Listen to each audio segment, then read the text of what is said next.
What's up, guys? Welcome to the Cuba Kitchen Journey, and today we're going to be looking at the question of what do you do with all of that leftover turkey?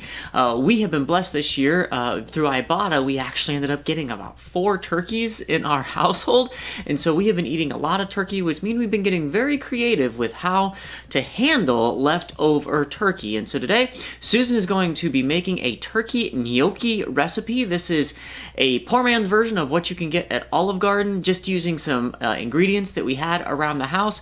Before we get into that video, I want to say a huge thank you to everyone who has subscribed over the last month. Not just those that have subscribed over the last month, but all of you that have subscribed to our channel. We really couldn't do this without you, so a huge thank you to you. Just a reminder, if you commented on the December host video to get yourself in the drawing for the manual food processor, we will be doing the drawing for that next week, next Tuesday. So if you are in on that, make sure you tune in next Tuesday for our January host reward video to see if you are our winner. And with that, let's go ahead and turn it over to Susan and check out this chicken gnocchi. So we put potatoes in here and we cooked it and it's cooked now. Another option is to use mashed potato instead. Doesn't taste the same, but it works great. And so we're just going to drain this and let it sit for it to dry up a little bit before we cook up the gnocchi. Drain that. 6 potatoes, 3 eggs. And we'll just let it sit for about 10 minutes. Okay, so the potatoes have sat for about 10-ish minutes. If you're using instant potato, the joy of it is you just mix it with a tiny bit of water and you don't have to do any sitting. It is fast and instant and it's done. I did it last week. It worked great. With potatoes, you let it sit for 10 minutes so they're like kind of dryish on the outside. They're not like soaking wet. The wetter it is, the more flour you will use. And the more flour you use, the harder your dumpling is going to be, your gnocchi. So I'm going to dump it into here. And I'm going to start by squishing it and chopping it up a little bit because we don't want chunks in our gnocchi. We want it nice and smooth and flavorful. Okay. I pretty much got it chopped up. There's a few chunks. I don't mind chunks. I like chunks because I love potatoes. So now we're going to add the eggs, the olive oil, and the salt. So the salt, what I do is I do that. If you want to be fancy, half a teaspoon or whatever you rather put amount of salt. Then I do a drizzle of olive oil. It's a heavy drizzle because I'm doing 6 potatoes. There. And then I add my eggs. Oh, yay. Just because I'm in video. Okay. Now, what I do is I like to mix the egg in before I add the flour. That way I don't have like a lot of egg on one part and no eggs on the other part. So I'm just going to give it a little mix in. You don't have to go crazy about it. Just break up your yolks. Stir it in a little bit. And then this is when you add the flour. I usually start with 2 cups of flour. You never know exactly how much because it all depends on like the amount of water. Well, I start with 1 cup and then I go adding up the 2nd cup as I go. I have the 1 cup pretty much added in, and that's when comes the messy part. I do it with hand when I go to the 2nd cup just because I find it easier.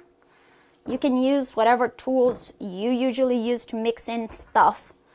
I use my hands and I'll mix up the 2nd cup.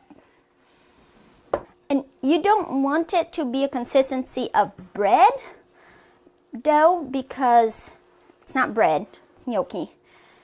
But you want it a consistency that will break off into the bowl. And now I'm just rubbing off the flour, just making sure it's nice and neat, and then it's ready to cook. You're gonna boil water with either boiling cube or You can do the chicken broth and cook it in the chicken broth to make it easier. And it's ready to be cooked. Remember, we're doing this the easiest leftover, what you have at home version. So I'm gonna use the turkey that is left over from yesterday. Ideally, you already have it out of the bone, but you wanna make sure you don't have like tough things in it. Like here, you have the ligaments, so maybe remove the ligaments.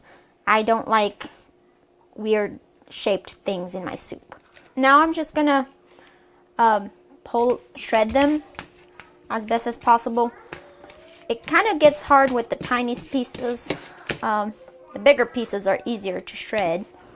I got some baby carrots. It's what I had in the fridge. I chopped them up. Carrots take longer to cook, so as the water is boiling for me to do the gnocchi, I'm gonna go ahead and throw the carrots in there just so that they get a little softer, because if I throw them directly into the soup, it's gonna be harder. I've done that before, it didn't taste very good. So I'm gonna let that cook a little bit while the water boils up. And then you wanna use some kind of flavoring on your water, because then it gives a little flavoring to your gnocchi. Like the outside gives like a little salty flavor or whatever. If it's the cubes, put 2 cubes of thing. If it's the cream, put a big spoonful. If it's powder, another big spoonful. Just one of them to give flavor to your water. And I have a tiny spoon, so I'm gonna get it very full. Like that. And I'm just gonna scrape it in. I'm gonna give it a minute for the carrots to kind of cook before I start cooking my gnocchi.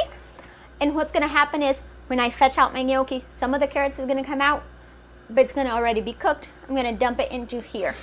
Another thing I wanna do is use whatever you have at home. If you have chicken broth, awesome. If you have condensed soup or on a can, you can use it. Cream of mushroom. So I'm gonna use this, and I'm just gonna go ahead and dump some of it to my turkey so that my turkey can go ahead and start getting soupy like.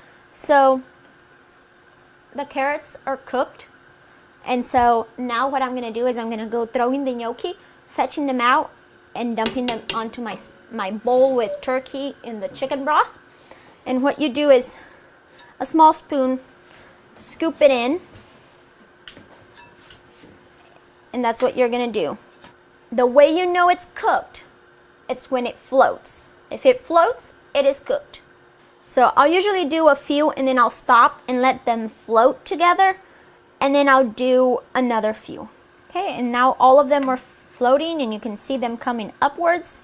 I'm gonna scoop them up and put them in there. And I'll just keep doing batches like that. Usually I do bigger batches than what I did because I was talking and getting distracted. So I get as much as I can within, I'd say, like 20, 30 seconds. And then I wait for them to boil and dump them over. And then do as many balls as I can within 20, 30 seconds. And so forth I do until I'm done with my dough. I finished up cooking the gnocchi. I had some liquid left because that's where you cooked it. If you want it more soupy, dump that liquid into here. If you don't want it more soupy, leave that out, throw a can of Alfredo, and it's good to go. It's like a pasta to eat. If you want it more soupy, like I do, throw it in there, and then we're gonna make it creamy by adding whatever we have around the house. I'm adding the mushroom, and then what I do is I'm gonna stir that in at a low heat just to get the flavors going, and then you add into it whatever flavor you want to. You don't want it hot because it's kind of already cooked. You just want it to slowly heat up for the flavors to unite. So I'm gonna stir in that can of mushroom, and then I'm gonna throw in some sour cream and whatever else I'm in the mood for. I'm gonna add a good spoonful of sour cream.